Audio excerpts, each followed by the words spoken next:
था।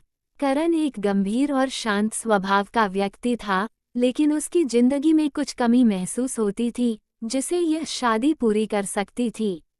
छोटे भाई का नाम अर्जुन था। अर्जुन युवा, आधुनिक और मस्तमौला किस्म का लड़का था, जिसे अपने अमीर होने का गर्व था। बड़े भाई की पत्नी का नाम तान्या था। तान्या बेहद खूबसूरत, गोरी और लंबे बालों वाली महिला थी। वो हमेशा महंगे पारंपरिक कपड़ों और भारी गहनों में नजर आती थी। तान्या की उपस्थिति इतनी प्रभावशाली थी कि वह घर की शान बन गई थी। माता पिता अमीर और प्रतिष्ठित, जिनके नाम विजय सिंह और सुधा देवी थे।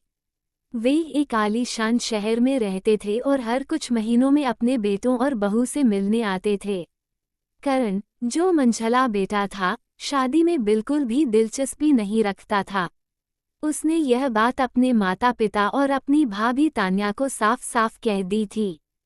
परिवार ने उसे समझाने की बहुत कोशिश की, लेकिन करण ने किसी भी तरह शादी के लिए हामी भरने से इनकार कर दिया। आखिरकार परिवार ने बीच का रास्ता निकाला।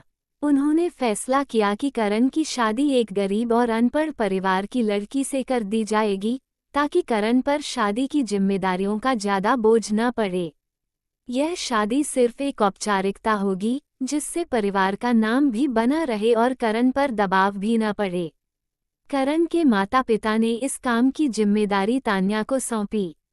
तान्या को ये सुनकर बेहद खुशी हुई। वह स्वभाव से घमंडी और अमीर होने के घमंड में चूर थी।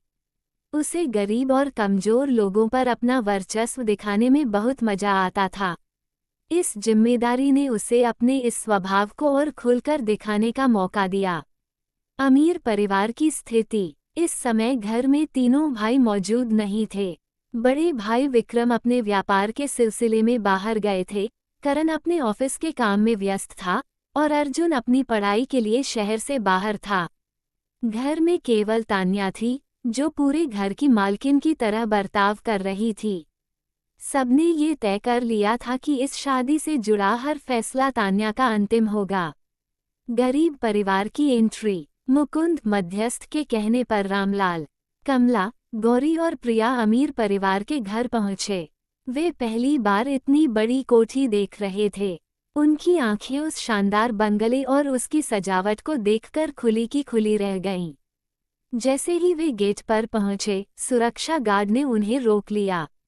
गार्ड ने कठोर आवाज में पूछा, कहाँ जा रहे हो? रामलाल ने धीरे से कहा, हम शादी के प्रस्ताव के लिए आए हैं। गार्ड को